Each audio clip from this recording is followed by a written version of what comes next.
Hi and welcome back to part 2 of the series. In this video, we will dive into the React.js code that allows us to save and retrieve embeddings from Supabase.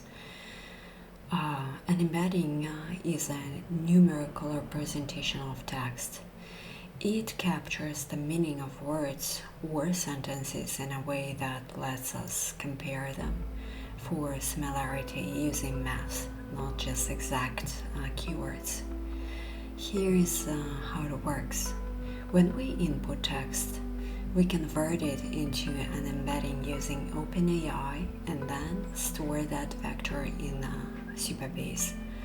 Later, when a user searches for something, we convert their query into an embedding too and ask Supabase to return the most similar matches based on vector similarity. Alright, let's jump into the code. I have created a simple CSS file so we can stay focused on the logic in this video.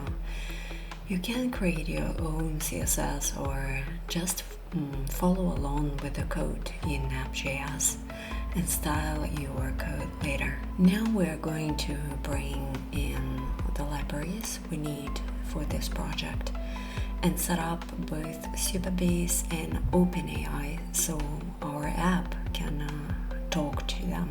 First, we import two libraries from Supabase and OpenAI. This gives us the tools to interact with the Supabase database and OpenAI's API directly from our React.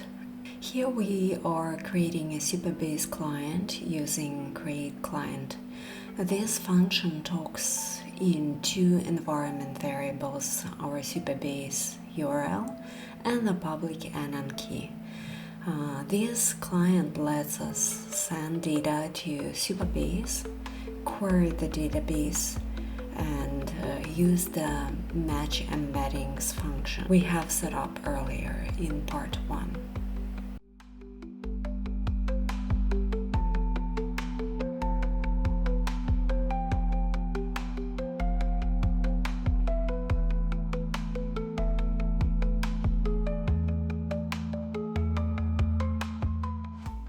Next, we initialize OpenAI by creating a new instance of the OpenAI class. We pass in our OpenAI key using another environment variable that we have set up.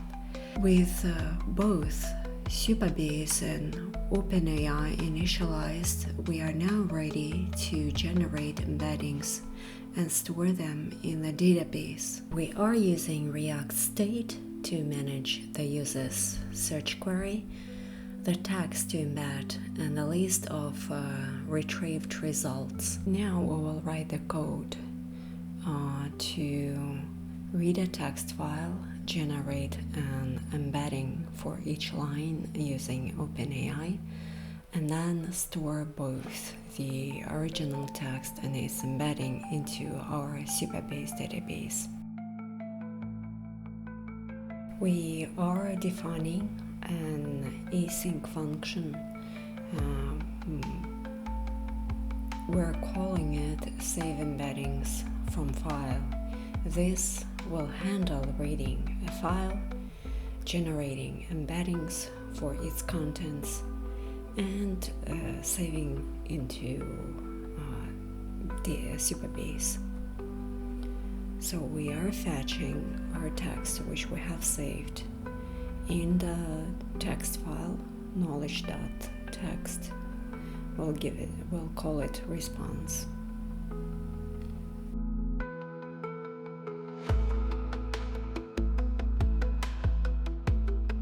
Once the file is loaded, we convert the response into plain text using .text function. Again, we use await because this also returns a promise.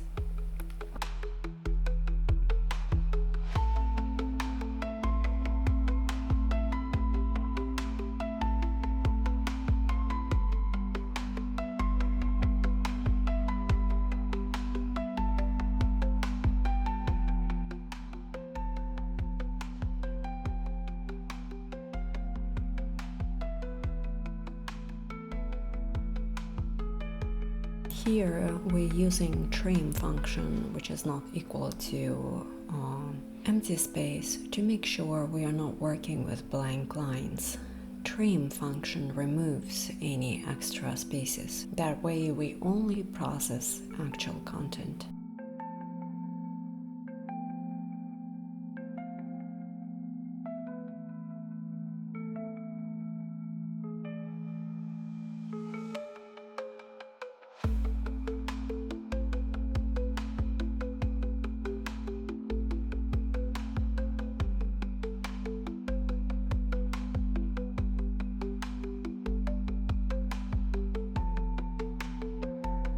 And now let's loop through each sentence using for/of loop, so we can process one line at a time. Inside this loop, we use OpenAI's API to create an embedding for the sentence.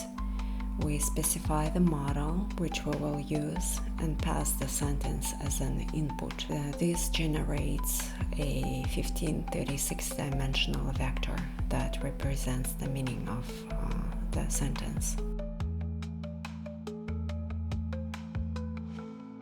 When we ask OpenAI to turn our sentence into numbers, it sends back a list, even if there is just one result. That list is called data, and we grab the very first item, bracket 0 is the first item. Inside that item is something called embedding, which is the actual set of numbers that represent our sentence.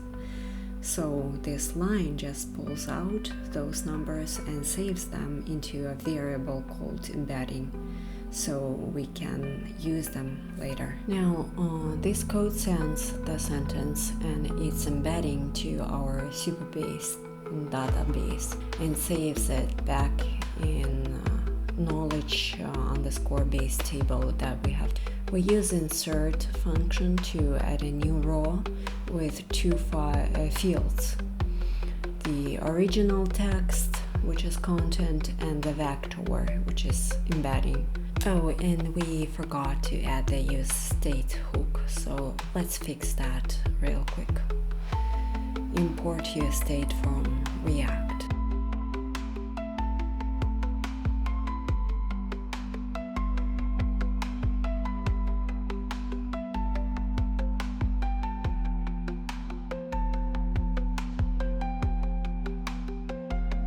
Also, we have misspelled Supabase. Let's fix that real quickly as well. Alright, here is another issue that we see. While I was coding, I accidentally typed the environment variables by hitting tab and auto-completing them in the code.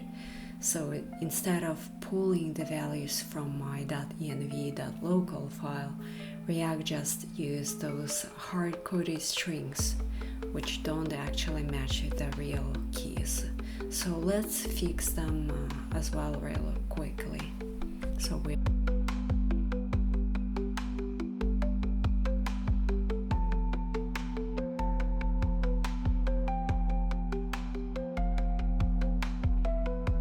Okay, here is another issue you might run into. When you are using OpenAI like this, you might notice that it doesn't work in the browser, and that's because by default the OpenAI library is meant to be used on the server, not directly in the front end. And since we are running this code in the browser using React.js, we need to explicitly tell OpenAI that we are okay using it this way by adding dangerously allow browser true. So the updated code should be like this. This lets us use the OpenAI client in the browser just for the demo or testing purpose. But remember that this is not secure for production. In a real app, you'd want to call OpenAI from your backend to keep your API keys safe. Let's set this alert. Once we save our text file, we know that it's saved to database. Now let's add save embeddings from file function that we have just written to our button, so it's going to work once we click the button. In the browser, let's real quickly check how everything works. So we clicked Save Embeddings, we see the alert. Let's head back to our Supabase, check if our embeddings are added, and we see 10 embeddings from the file being added to Supabase. This is our file, 10 sentences, and we can see them here.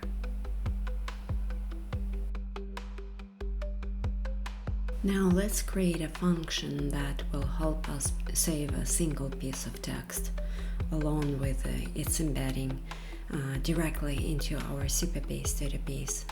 This is useful when you want to manually add entries one at a time instead of reading from a file. We will create save embeddings function. The word async just means that function will do some task that takes time. We are sending some text to OpenAI and asking it to turn that text into something called an embedding, which is basically a bunch of numbers, as we know. We're using OpenAI's text embedding ADA0021 one more time, and we are awaiting the response.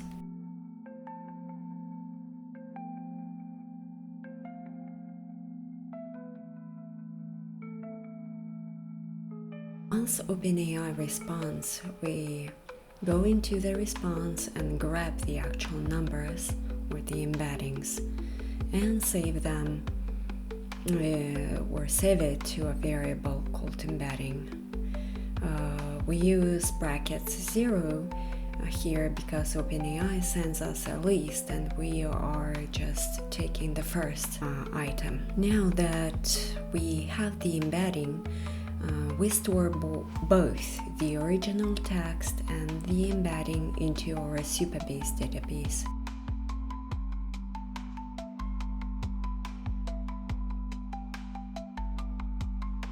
And finally, we clear the text input using setText function, so the user can type something new.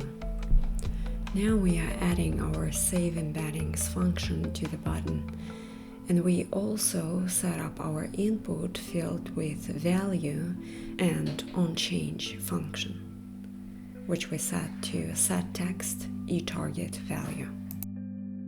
Now let's head over to our browser. Type a text we want to save to our database.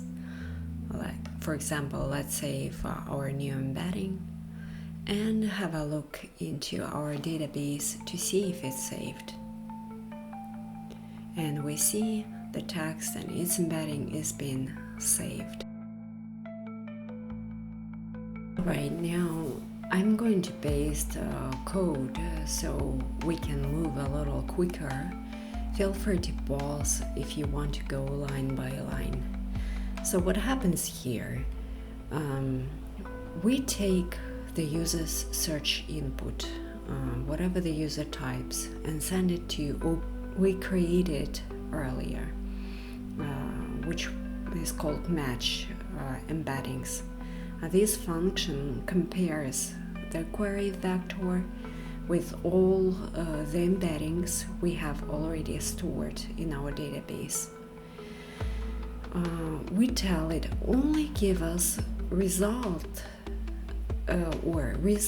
that are at least 75% similar using match threshold 0.75, and we only want the top result, so we set match count to 1. And finally, we save the result in our React state using setResults, which lets us display it in our UI. And that's it. We have now built a basic search function that finds the most relevant piece of text in our database based on meaning, not just keywords. And that's it for today's video. We have walked through how to connect a React app with Supabase and OpenAI, how to generate embeddings, store them, and even search for similar content using semantic search. If you found this helpful, give it a thumbs up, subscribe, and drop a comment if you have got questions or want to see more in this space. Thanks for watching, and I'll see you in the next one.